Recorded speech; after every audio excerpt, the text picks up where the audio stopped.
Hello बच्चों, स्वागत करता हूं आपका आपके अपने चैनल BSCB हेल्प पे।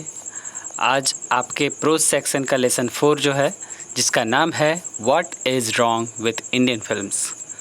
ये लेसन सत्यजीत रॉय के द्वारा लिखी गई है और आज हम इसके शॉर्ट क्वेश्चन आंसर्स को करने जा रहे हैं। तो इससे पहले कि हम आगे बढ़ें, अगर आपने अभी तक चैनल को सब्सक्राइब नहीं किया तो सब्सक्राइब अवश्य कीजिएगा।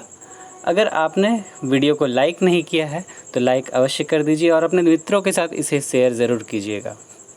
तो बिना देरी के हम शुरू करते हैं अपनी वीडियो को। और पहला प्रश्न आपका है कि have you seen any film recently. ये प्रश्न परीक्षा में आया था, मुझे साल याद नहीं है कि कौन से साल में आया था, लेकिन ये परीक्षा में आया हुआ प्रश्न है।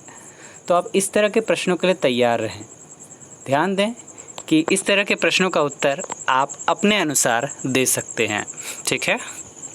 तो प्रश्न यही है कि क्या आपने हाल में कोई फिल्म देखी है। तो इसके ऊपर मैंने अपने हिसाब से उत्तर दिया है, आप अपने हिसाब से इसका उत्तर दे सकते हैं। जो भी फिल्में आपने देखी हो या परीक्षा के समय, परीक्षा के कुछ दिन पहले आपने कोई मूवी देखी हो रिसेंटली और आपको उसकी कुछ यादें याद हो, तो आप उस फिल्म के बारे में लिख सकते हैं। यहाँ पर मैंने लिखा है कि yes I have seen one Indian film recently. हाल ही में मैंने एक भारतीय फिल्म देखी, द फिल्म नेम्ड छिछोरे। ये फिल्म का नाम था छिछोरे। आपने भी इस मूवी के बारे में बहुत सुना होगा, चर्चा में मूवी रही है। सुशांत सिंह राजपूत एक बिहार के अभिनेता थे जिनका स्वर्गवास अभी हो गया कुछ दिन पहले ही। उन्होंने लगभग 3 महीने 4 महीने हो रहे हैं इस घटना को, उन्होंने सुसाइड कर लिया था। तो उनके ऊपर जो है ये फिल्म बनाई गई है, स्टारिंग सुशांत सिंह राजपूत एंड श्रद्धा कपूर, जो कि इसके स्टार्स जो थे, इसमें एक्टर्स जो थे सुशांत सिंह राजपूत एंड श्रद्धा कपूर थे। It was an inspirational movie. ये एक प्रेरणादायक मूवी थी, based on true life incidents, जो कि जीवन के सच्ची घटनाओं पर आधारित थी। It showed that we should never give up trying. ये मूवी दिखाती है कि हमें कभी प्रयास करने से पीछे नहीं हटना चाहिए, ना ही प्रयास करने को कभी छोड़ना चाहिए। And we must also learn from this movie that failure is the first step toward success. और इस मूवी से हमें ये भी सीखना चाहिए कि असफलता सफलता के प्रति पहली सीढ़ी होती है। कि हम जो हैं, अगर किसी काम में असफल हो रहे हैं तो इसका अर्थ यह नहीं कि हम गलत दिशा में बढ़ रहे हैं। इसका अर्थ यह है कि हम सही हैं, कहीं चूक हुई है जिसके कारण हम असफल हुए हैं और हमें प्रयास और करना होगा उस गलती को सुधारते हुए, ताकि आगे हमें सफलता मिल सके। आते हैं दूसरे प्रश्न की ओर कि tell the name of any film would you like which you like. एक फिल्म का नाम बताइए जो आपको पसंद हो। Point out it's silent feature. और इसके अंदर के जो छुपे हुए राज हैं, जो गुण हैं, जो चीज़ें आपको पसंद आई हैं, उन चीज़ों के बारे में चर्चा करें। तो देखिए, फिल्में तो बहुत सारी होती हैं, सबका अपना अपना चॉइस होता है। मैं बार बार कहता हूँ कि ऐसे प्रश्नों का उत्तर आप अपने ढंग से दे सकते हैं। मैंने अपने ढंग से दिया है। आपको जो मूवी पसंद हो, आप उसके आधार पर, अपनी चॉइस के आधार पर उत्तर दे सकते हैं। तो देखिए, यहाँ मैंने दिया है कि I am a fan of movies. मुझे सच में मूवीज़ बहुत पसंद है। मैं मूवीज़ देखता हूँ, हॉलीवुड की मूवीज़, बॉलीवुड की मूवीज़ ज़्यादा देखता हूँ। एंड कोशिश करता हूँ कि मुझे अच्छी मूवीज़ ही मिलें। मैं फालतू मूवीज़ जो अच्छी नहीं होती, उनकी स्टोरीज़ अच्छी नहीं होती, वो मूवीज़ मुझे पसंद नहीं आती हैं। तो मैं मूवीज़ का शौकीन आदमी हूँ, with good story and full of natural scenes, जिसमें कि अच्छी कहानी हो और प्राकृतिक दृश्य ज़्यादा हो। On the basis of my choice I would choose Baahubali as a favourite movie of mine. अपने पसंद के आधार पर मैं बाहुबली को अपनी पसंदीदा मूवी चुनूँगा। This movie contains a good story. इस मूवी में एक अच्छा कहानी है, सस्पेंस है, ड्रामा है, प्रेम कहानी है, लव स्टोरीज़ हैं, ब्यूटीफुल सीन, अच्छे अच्छे दृश्य दिए गए हैं इसमें। ट्रेडिशनल इंडियन ड्रेसिंग, मतलब पारंपरिक रूप से जो भारत में जो वस्त्र पहने जाते हैं, वैसे वस्त्र का इसमें प्रदर्शन किया गया है। And a good direction skill. और निर्देशक जो है एस रामानुज जो हैं, शायद यही हैं, सॉरी एस राजमौली हैं।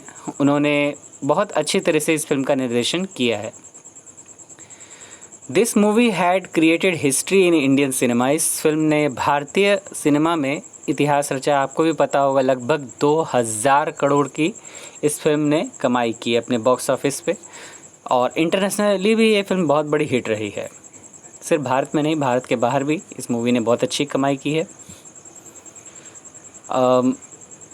This movie had created history in Indian cinema with a blockbuster earning, मतलब बहुत बड़ी कमाई हुई है इस फिल्म से। It also had melodious songs, इसमें बहुत अच्छे अच्छे सुरीले गीत हैं। And A bit of comedy, और कुछ कुछ जगहों पर ये मजाकिया रूप भी लेती है।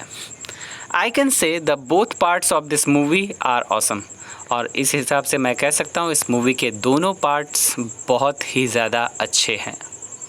आपने बेशक दोनों पार्ट्स देखे ही होंगे। चलिए अगले क्वेश्चन की ओर आते हैं। प्रश्न है कि which is the most potent and versatile art form. किस चीज़ को सबसे अच्छा और कई सारे गुणों का संयोग माना जा सकता है। तो यहाँ पर बात करते हैं the cinema is the most potent and versatile art form. Cinema वो बहुत अच्छे गुणों को अपने अंदर धारण करते, बहुत सारे गुणों को अपने अंदर धारण करते, इसीलिए ये वर्सेटाइल भी मानी गई है। ठीक है, because it contains a large audience, क्योंकि इसके बहुत बड़ी दर्शक होती है। ठीक है, इस फिल्मों की बहुत ज़्यादा लोग दर्शक होते हैं। And it has a blend of many art forms, इसमें कई सारी कलाओं का मिश्रण भी होता है, जैसे कि आप पोइट्री को ले सकते हैं, म्यूज़िक है, पेंटिंग्स हैं, ड्रामा, आर्किटेक्चर, ये सब चीज़ें फिल्मों में आपको देखने को मिलती हैं। इसीलिए इसको बहुत वर्सेटाइल मतलब कई गुणों को अपने अंदर शामिल करके रखने वाला। फिर है were Indian films shown abroad a few decades ago. क्या कुछ दशक पहले भारतीय फिल्में विदेशों में दिखाई जाती थीं? तो उत्तर है no, Indian films were not shown abroad a few decades ago. नहीं, भारतीय फिल्में कुछ दशक पहले विदेशों में नहीं दिखाई जाती थी। अगला प्रश्न है when was the first shot produced. पहला शॉट जो था मूवी का वो कब फिल्माया गया था? तो इसका उत्तर मैंने ऑब्जेक्टिव में भी दिया था। The first shot was produced in 1907। पहला शॉट 1907 ईस्वी में फिल्माया गया था। अगला है have average American film been a bad model. क्या लगभग अमेरिकन फिल्म्स भारत के लिए एक बुरा संकेत हैं, बुरा प्रारूप हैं? गिव वन रीज़न, एक कारण बताएं कि आखिर क्यों हम अमेरिकन फिल्मों को भारत के लिए एक बुरा प्रारूप मानते हैं। तो इसका उत्तर है कि the average American films have been a bad model. Yes, मतलब कि हाँ, भारतीय अमेरिकन फिल्में जो हैं वो भारत के लिए एक बुरा मॉडल है, क्योंकि the lifestyle shown in their films is very different from the culture and lifestyle of India. उन फिल्मों में दिखाई जाने वाली जीवन शैली हमारे भारत के कल्चर और यहाँ की जीवन शैली से बिल्कुल मेल नहीं खाती, बिल्कुल अलग है। इसीलिए ये हमारे लिए बैड मॉडल है, ये हमारे समाज पर गलत प्रभाव डाल सकती है।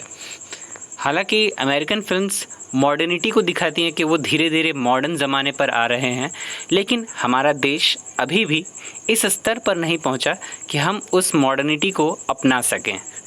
यहाँ पर अभी भी उस तरह के खुले विचारों की कमी है। आगे अगला प्रश्न है मेंशन वन थिंग और feature which Indian film needs. एक चीज़ या गुण के बारे में चर्चा करें, बताएं जिसकी भारतीय फिल्मों को सख्त ज़रूरत है। तो उत्तर है अकॉर्डिंग टू सत्यजीत रॉय। इस कहानी में जो लेखक हैं सत्यजीत रॉय, उनके हिसाब से Indian films need good script. भारतीय फिल्मों को एक अच्छे कहानी की ज़रूरत है, प्रॉपर प्लानिंग, उसे फिल्माने के लिए अच्छे प्लानिंग की ज़रूरत है, and a touch of Indian tradition, और साथ ही साथ भारतीय परंपरा को साथ में रखने की उसमें ज़रूरत है। Story should be written on the basis of happenings of life. कहानियाँ जो हैं जो लिखी जानी चाहिए वो जीवन की घटनाओं पर के आधार पर लिखी जानी चाहिए। मतलब यहाँ भारतीयों के जीवन पर कैसे उनका जीवन कट रहा है, कैसे वो जीवन जी रहे हैं, क्या माहौल हैं, क्या समाज की स्थिति है, किस तरह की समाज में घटनाएं हो रही हैं, इसके आधार पर कहानियाँ लिखी जानी चाहिए फिल्म की। It does not need to imitate the American films. साथ ही ये ध्यान रखना चाहिए कि ये अमेरिकन फिल्मों की नकल ना करे। ठीक है, मतलब नकल करने की प्रवृत्ति भारतीय फिल्मों को बंद कर देनी चाहिए, जिससे कि इसमें कुछ अपनापन आएगा, इसमें अपना स्वाद आएगा, अपने देश की जो पहचान है वो कल्चर ये सामने निकाल कर ला सकेगा। कॉपी करना अगर ये बंद कर दे तो। ठीक है, अगला प्रश्न है, do Indian films maker process the primary tools of film making. क्या भारतीय फिल्म निर्माता अभी भी प्रारंभिक औजारों का इस्तेमाल करते हैं फिल्म बनाने के लिए? तो उत्तर है yes, Indian film makers process the primary tools of film making. हाँ, भारतीय फिल्म निर्माता अभी भी प्रारंभिक औजारों का ही इस्तेमाल करते हैं फिल्म निर्माण के लिए। हालांकि वो बुरे नहीं हैं, लेकिन उनका उपयोग सही ढंग से नहीं हो पाता, टेक्नीशियंस उसका उपयोग सही ढंग से नहीं कर पाते हैं। इसीलिए टेक्नीशियंस जो हैं औज़ारों पर इल्ज़ाम लगाते हैं, औज़ार पुराने हैं, नए मॉडर्न औज़ार चाहिए, नए टूल्स चाहिए, तब जाकर फिल्म अच्छी बनेगी। अगला प्रश्न है, what do Indian cinema combine in it. भारतीय सिनेमा में किस चीज़ का सम्मिलित रूप है? भारतीय सिनेमा किन चीज़ों का सम्मिलित रूप है? तो इसका उत्तर है, Indian cinema combines various measures the function of poetry. भारतीय सिनेमा में कई चीज़ों का सम्मिलित रूप है, जिसमें कि आप कहते हैं द फंक्शन ऑफ पोइट्री, जैसे कि इसमें कविता कथन का रूप, संगीत म्यूज़िक, पेंटिंग की बात करते हैं, कलाकृति की बात करते हैं, ड्रामा की बात करते हैं, इसमें आर्किटेक्चर मतलब शिल्प विज्ञान की बात करते हैं, भवन निर्माण की कला की बात करते हैं, and A host of other arts, और कई प्रकार के इसमें कलाओं की बात करते हैं, जिसमें कि dance, music, composing, direction, production, ये सब कई तरह की चीज़ें हैं। ये सारी चीज़ें भी इसमें ध्यान रखती हैं। मेजर एंड माइनर छोटी बड़ी चीज़ें हैं, ये सब चीज़ें ध्यान रखनी चाहिए। It also combines the core logic of science, और इसमें कहीं ना कहीं विज्ञान का पुराना तरीका उपयोग किया जाता है। मॉडर्निटी अभी इसमें नहीं आई है, क्योंकि अभी हम मॉडर्न अप्लायंसेस को उपयोग में नहीं ला पाते हैं। अगला प्रश्न है, why did the analogy with music fail. हमारे देश में संगीत और फिल्मों का जो सम्मिलित रूप है, एनालॉजी है, उनके बीच का जो संबंध है, ये क्यों फेल करता है? क्योंकि मेन बात यहाँ ये उठाई जा रही है कि आखिर संगीत हैं, गाने अच्छे हैं, फिल्म अच्छी नहीं है, तो आखिर ये फेल क्यों हो रहा है, फेल्योर क्यों है? तो उत्तर है, the analogy with music failed because Indian music is largely improvisational. भारतीय फिल्मों में म्यूज़िक की एनालॉजी फिल्म के साथ ये फेल इसीलिए करती है क्योंकि संगीत जो है बहुत बड़ा विस्तृत रूप अपने अंदर समेटे हुए है, और फिल्में उतना विस्तार है नहीं, फिल्म संकुचित हैं। फिल्म जो हैं अपने अंदर वो सारी चीज़ें नहीं ला पा रही हैं, कॉपीज़ हैं। तो जहाँ तहाँ गानों को डाल देना फिल्म में, ये फिल्म को लंबा करने की एक तरकीब है। एक फिल्म में 4, 5, 6 गाने, और गानों के आज के समय में अगर आप देखते होंगे तो गानों के आधार पर ही फिल्म चलती है। फिल्म के 1-2 गाने ऐसे होते हैं जो सुपर हिट होते हैं, प्रचलित होते हैं लोगों के बीच में, और लोग उन्हीं के आधार पर फिल्मों को देखने जाते हैं, क्योंकि उन्हें गाने अच्छे लगते हैं कि सोचते हैं चलो देख कर आते हैं फिल्म कैसी है। ये बात आप भी मानते होंगे। अगला प्रश्न है, what is the hallmark of the standard Hollywood film. Standard Hollywood film मतलब कि जो औसत हॉलीवुड की फिल्में हैं, प्रोडक्ट्स हैं, उनका पहचान क्या है? तो उत्तर है, the high technical polish is the hallmark of the standard Hollywood product.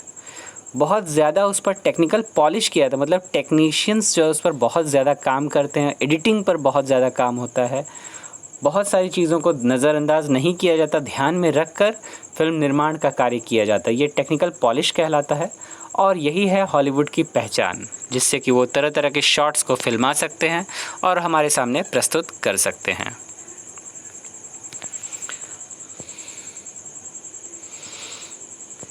अगला है what is the present need of Indian cinema. भारतीय सिनेमा का ज़रूरत अभी मूलभूत से रूप से अभी क्या ज़रूरत है, उसे किस चीज़ की ज़रूरत है भारतीय सिनेमा को? तो उत्तर है the present need of Indian cinema is more imagination. अभी जो भारतीय सिनेमा को सबसे ज़रूरी चीज़ है वो है ज़्यादा से ज़्यादा काल्पनिकता।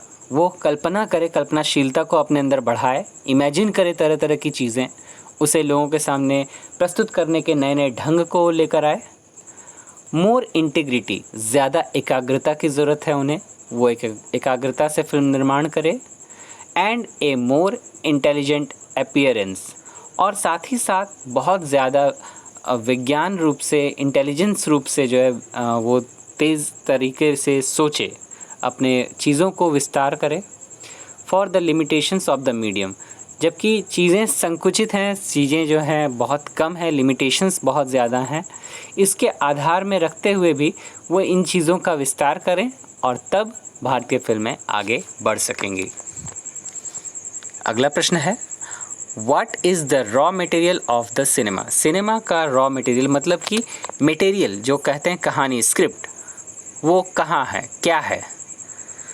तो उत्तर है the raw material of the cinema is life itself. Cinema का जो रॉ मटेरियल है वो जीवन स्वयं है।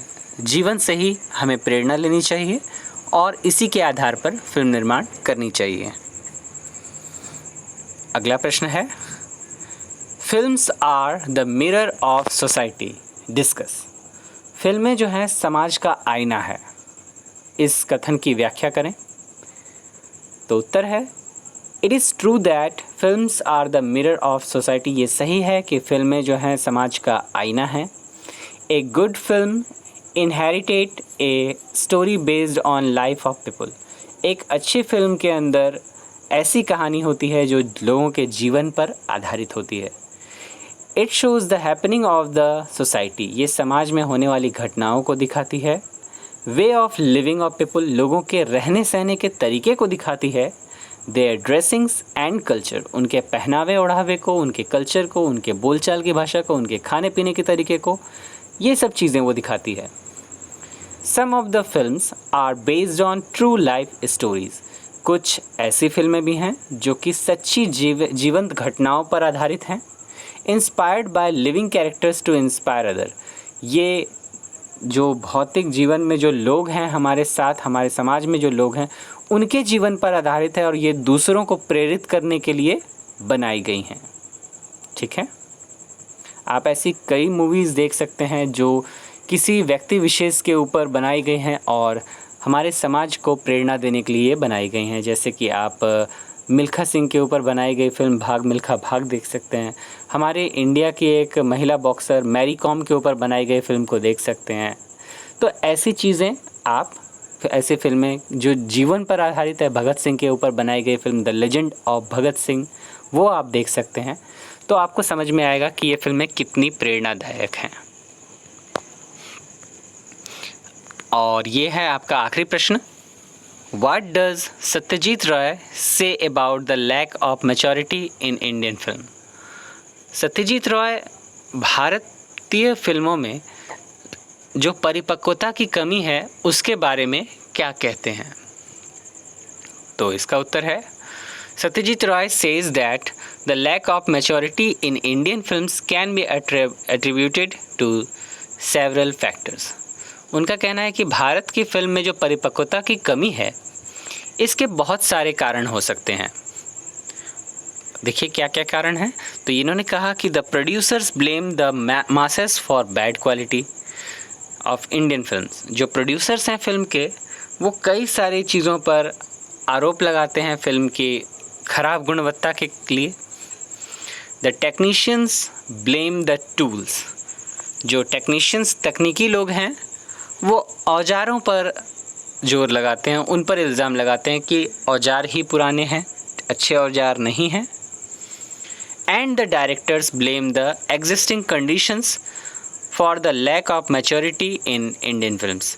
और जो निर्देशक हैं, फिल्म निर्देशक, वो कई सारी परिस्थितियों की बात करते हैं जिस परिस्थिति के कारण जो है फिल्में अच्छी नहीं बन पाती हैं। तो ऐसे कई सारे कारण हैं और जिसके कारण फ़िल्म जो है वो अच्छी नहीं हो पाती और परिपक्वता की कमी है फ़िल्म में। ये सारी बातें सत्यजीत रॉय कहते हैं। इस तरह से बच्चों, आज हमने जो शॉर्ट क्वेश्चन आंसर आपके परीक्षा के लिए संभावित हैं, हमने उन सबको किया है। कल की वीडियो में आपके सम्मुख जो है हम कुछ और प्रश्न रखेंगे जो कि लॉन्ग क्वेश्चन आंसर होंगे, और उसके साथ मैं कोशिश करूँगा कि आपके बुक के जो कंटेंट हैं, जो एसे, लेटर वगैरह, ग्रामर पोर्शन, वर्ड मीनिंग्स जो भी हैं, वो मैं लाने का प्रयास करूँगा। तो कल के वीडियो के लिए ज़रूर आप स्टे ट्यून कीजिए, इस चैनल से जुड़े रहिए इस चैनल से, और मित्रों के साथ, अधिक से अधिक मित्रों के साथ आप इस चैनल के लिंक को शेयर करें ताकि बिहार के प्रत्येक बच्चे को इंग्लिश का लाभ मिल सके निःशुल्क इस चैनल के माध्यम से। मेरी मेहनत कुछ मुट्ठी भर बच्चों के हाथ में ना रहे, ये समस्त बिहार के बच्चों तक पहुँचे। तो अपने इस प्रयास के लिए मैं आप पर आश्रित हूँ, मैं कहीं और नहीं जा सकता। आप ही मेरे प्रचार का माध्यम हैं। आप अपने छात्रों, मित्रों से कहेंगे और वो इस चैनल से जुड़कर खुद का भी लाभ उठा सकेंगे। आपकी परीक्षा की तैयारी अच्छी हो, इस शुभकामना के साथ अलविदा लेना चाहता हूँ। शेयर करते रहिए, लाइक करते रहिए, और दिक्कत हो तो कमेंट करते रहिए। तब तक के लिए आप अपना ख्याल रखें। धन्यवाद।